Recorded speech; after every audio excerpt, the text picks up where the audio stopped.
عدالت نے stage actress نرگس کے شوہر ماجد بشیر کی عبوری ضمانت میں توسیع کر دی۔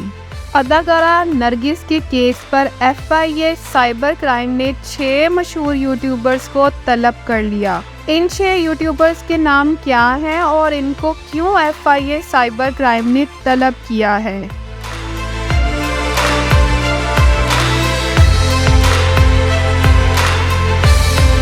بسم اللہ الرحمن الرحیم۔ السلام علیکم ناظرین، گزشتہ تقریباً 2 ہفتے پہلے اداکارہ نرگس کو ان کے شوہر انسپکٹر ماجد بشیر کی طرف سے مبینہ طور پر تشدد کا نشانہ بنایا گیا، جس کے بعد اداکارہ کی طرف سے ایک ویڈیو سوشل میڈیا پر شیئر کی گئی جس میں ان کے چہرے، آنکھوں اور جسم کے دوسرے حصوں پر زخم کے نشان نمایاں تھے۔ اس کے بعد اداکارہ نرگس کی طرف سے ڈیفنس تھانہ میں ایف آئی آر بھی درج کروائی گئی، جس میں انہوں نے اپنے انسپکٹر شوہر ماجد بشیر کی طرف سے کیے جانے والے تشدد کی وضاحت درج کروائی اور ساتھ ہی اس کی وجہ بھی بتائی۔ اس کی بڑی وجہ یہ تھی کہ اداکارہ نرگس کے شوہر ان کی ساری جائیداد، فارم ہاؤس، گولڈ اور کیش اپنے نام لگوانا چاہتے تھے، اور دوسرا اس میں نرگس کی طرف سے یہ بھی الزام لگایا گیا کہ آفتاب اقبال کی سابقہ اہلیہ جن کا نام مریم علی حسین ہے ان کو اپنے گھر لے کر آنا چاہتے تھے۔ اس کے ساتھ ساتھ یہ بات بھی قابل غور ہے کہ اداکارہ نے شادی سے کچھ برس پہلے ہی شوبز کی دنیا کو ہمیشہ کے لیے خیرآباد کہہ دیا تھا اور اپنا ایک بیوٹی سیلون چلا رہی تھی۔ اداکارہ ریشم کی طرف سے بھی نرگس کی سپورٹ میں ایک بیان آیا جس میں انہوں نے بتایا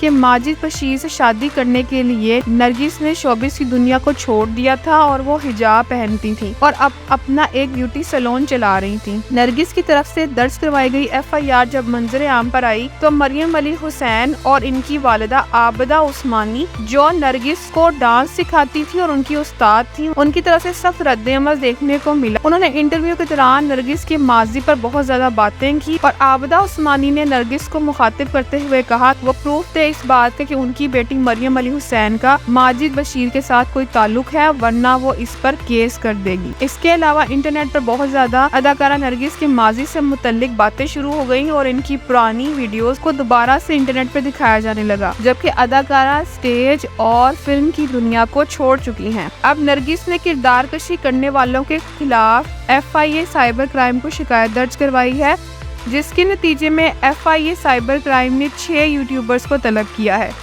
ان یوٹیوبرز میں شراز نثار، شکیل زاہد، زنیرہ ماہم، سلیمان زبیر اور محمد عاطف کے نام بتائے جا رہے ہیں۔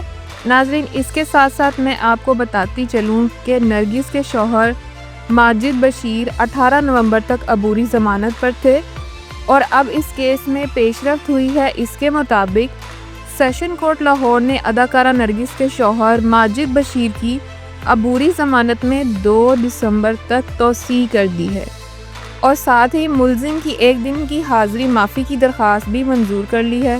مزید یہ کہ عدالت نے حکم دیا ہے کہ ماجد بشیر اس کیس کی تفتیش میں شمولیت کو یقینی بنائیں، اور اس معاملے پر جو ان کی سٹیٹمنٹ سامنے آئی تھی وہ یہ کہ یہ ان کا پرسنل میٹر ہے اور لڑائی ہر گھر میں ہوتی ہے۔ اس کے علاوہ ڈیفنس تھانہ میں جب نرگس کی میڈیکل رپورٹ سامنے آئی، اس کے مطابق بھی اداکارہ پر فزیکل ٹارچر کیا گیا تھا۔ میڈیکل رپورٹ منظر عام پہ آنے کے بعد نرگس کی طرف سے ان کی درج ایف آئی آر میں دفعہ 324 کا مقدمہ بھی درج کر لیا۔ اب دیکھتے ہیں کہ F I A cyber crime YouTubers کے خلاف کیا کارروائی کرتی ہے اور اداکارہ نرگس اور ان کے شوہر کے درمیان کیا معاملات طے پاتے ہیں، اور انسپکٹر ماجد بشیر کتنی دیر تک خود کو اس تفتیش سے دور رکھ پائیں گے۔ جیسے ہی ہمیں اس پہ کوئی اپڈیٹ ملے گی ہم رکھیں گے آپ کو باخبر۔ تب تک آپ میرے چینل کو سبسکرائب کر لیں اور بیل آئیکن کو پریس کر لیں۔ ویڈیو دیکھنے کا بہت شکریہ۔ اللہ حافظ۔